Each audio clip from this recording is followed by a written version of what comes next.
โดยสบายดีมื้อนี้เราจะมาแนะนำเกี่ยวกับการสร้างมี Account และการลงทะเบียนเพื่อเปลี่ยนจากเมนูจีนพวกเมนูภาษาอังกฤษ Chinese ROM ตัวนี้เนาะให้เป็น Global ROM คือให้มันมีเมนูภาษาไทยเพิ่มขึ้นโดยก็คือก่อนอื่นเราก็ต้องได้มาสร้างมี Account ก่อนเนาะโดยเดี๋ยวเรามาแนะนำการสร้างมี Account ตัวนี้แม่นเวอร์ชัน11แล้วเนาะสำหรับมี UIซึ่งก่อนหน้านั้นก็เคยสอนการสร้างมี Account มาแล้วแต่ว่าเป็นเวอร์ชันเก่าเนาะมีคนบอกว่าตัวนี้ค่อนข้างอยากสร้างยากหน่อยนึงเดี๋ยวเรามาลองสร้างเบิ่งว่ามันสิเป็นจังได๋โดยก็มีแต่กดเข้าไปเนาะเลือกประเทศก่อนลาวโดยโอเค8520ตัวนี้แล้วก็ใส่เบอร์โทรเข้าไปหรือว่ากดพิมพ์อันนี้เราได้เซฟเบอร์ไว้แล้วเนาะโดยเราใช้เป็นเบอร์เน็ตก็ได้หรือว่าเบอร์ใดก็ได้ที่มันรับข้อความได้หลังจากนั้นให้กด next โดยมันจะส่งรหัสข้อความกลับมาโดยโอเคเข้ามาเรียบร้อยแล้วปึ๊บมันจะเด้งหน้านี้ขึ้นมาเลยเนาะหน้านี้เป็นหน้า sync account sync data ของมันปึ๊บให้กดปิดตัวนี้ไปก่อนเนาะ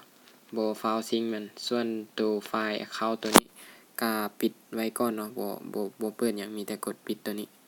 แล้วก็กดยืนยันไปโอเคทีนี้ก็เรียบร้อยแล้วเนาะสำหรับมี account ของเราได้สร้างแล้วแต่ทีนี้มี account ตัวนี้ถูกสร้างขึ้นโดยที่บ่มีรหัสผ่านหรือว่ารหัสเข้าเราต้องได้ไปตั้งรหัสให้มันเนาะโดยการกดเข้าไปที่นี้โอเค change password นี่ติ๊กเข้าไปเลยโอเคทีนี้เราก็ใส่รหัสเข้าไปตัวนี้เราสิใส่เป็นเบอร์โทรของเราเลยก็ได้เพื่อการจื้อง่ายเพราะว่าหลังจาก7 มื้อแล้วเราต้องเอา ID กับตัวนี้ให้พนักงานเขาเจ้าแฟดเป็น Global ROM ให้หรือว่าตั้งรหัสใดก็ได้แล้วก็เซฟไว้ให้ดีเนาะสำหรับตัวนี้เนาะทีนี้มันฟ้องขึ้นมาว่าerror แบบนี้ย้อนบ่มีตัวหนังสือใส่นำตัวนี้อันนี้เราใส่ตัวหนังสือไปนำตัวนึงเนาะโอเคใส่ตัวใดก็ได้เนาะเพื่อจื้อโอเคทีนี้แล้วเราก็กดเคไปเลยยังบ่ผ่านอยู่มาแก้ไขทางหน้ามันใส่ไปตัวหนังสือไปทางหน้าอีกตัวนึงโอเคกดปึ๊บ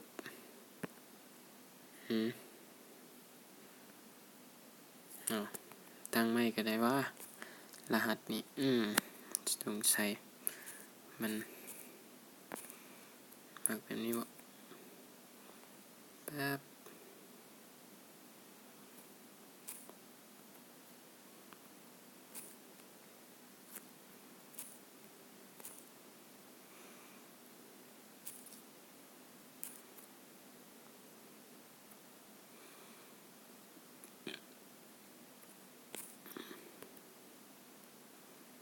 รหัสบ่ถือกัน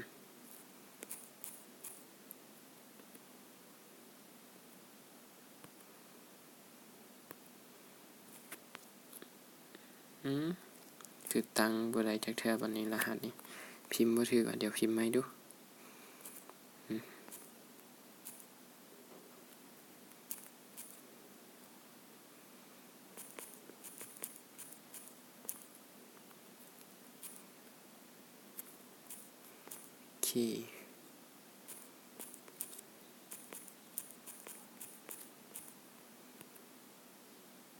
โอเคเสร็จเรียบร้อยแล้วเนาะพิมพ์ง่ายได้ยากพิมพ์ยากพัดได้ยากอีกเนาะอันนี้โอเคเรียบร้อยละทีนี้ก็ชื่อรหัสที่เราสร้างไว้ให้ดีเนาะหรือว่าชื่อเบอร์ที่เราสร้างนี่เก็บไว้ให้ดีเพราะว่าตัวนี้สำคัญเป็น Account ID ของตัวเครื่องเลยถ้าว่าเครื่องล็อกหรือว่าเครื่องนั้นเราก็เอาตัวนี้ไปค้นหาโทรศัพท์เราได้แต่ทีนี้เราต้องได้มาเปิดตัวที่2สำหรับการลงทะเบียนเพื่อเปลี่ยนเป็น Global ROM เลยให้กดเข้ามาตัวนี้ My Device แล้วก็ All ให้กดเปิดโหมด Developer คือเวอร์ชันตัวมี UI เวอร์ชันตัวนี้ก่อนเนาะ7 เทื่อกดเข้าไป โอเคหลังจากกดผ่านปุ๊บเราก็กดกลับมาเลื่อนลงมาลุ่มเนาะจะมีคำว่า additional ตัวนี้ additional setting กดเข้าไปปุ๊บโอเค developer mode เราก็ขึ้นมาละให้เรากดตัวนี้เข้าไปหน่อยแล้วเรามากด unlock status ตัวนี้ให้กด add account ที่เราสร้างเข้ามาเมื่อกี้แหละเข้าไปตัวนั้นแต่สำหรับการกดตัวนี้สำหรับ ID ของเราต้องได้เปิดยืนยันจาก Data 3G ของเราเท่านั้นถ้ากดผ่าน Wi-Fi มันจะบ่ให้เราลงทะเบียนมันจะบอกว่าแบบนี้เลยโอเคเราต้องได้มาเปิด 3G ของเราเนาะเปิด 3G แล้วครับปิด Wi-Fi ไว้กันนะโอเคนี่เคลียร์ไปก่อนโอเคทีนี้ให้เรากด add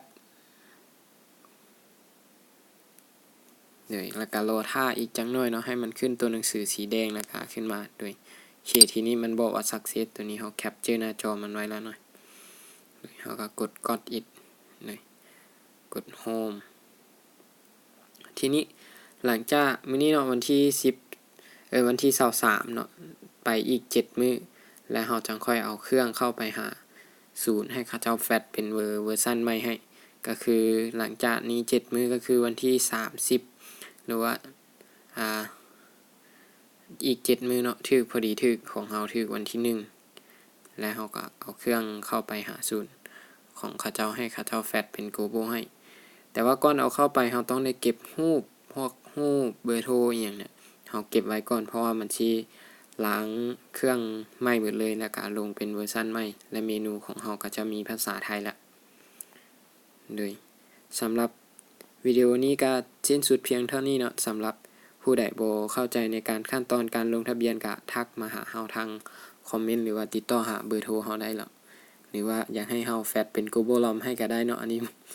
รายได้เพิ่ม ขอเล่นซื่อๆเนาะถ้าอยู่ไกลหรือว่าสะดวกเราก็แฟตให้เนาะโดยขอบใจเด้อ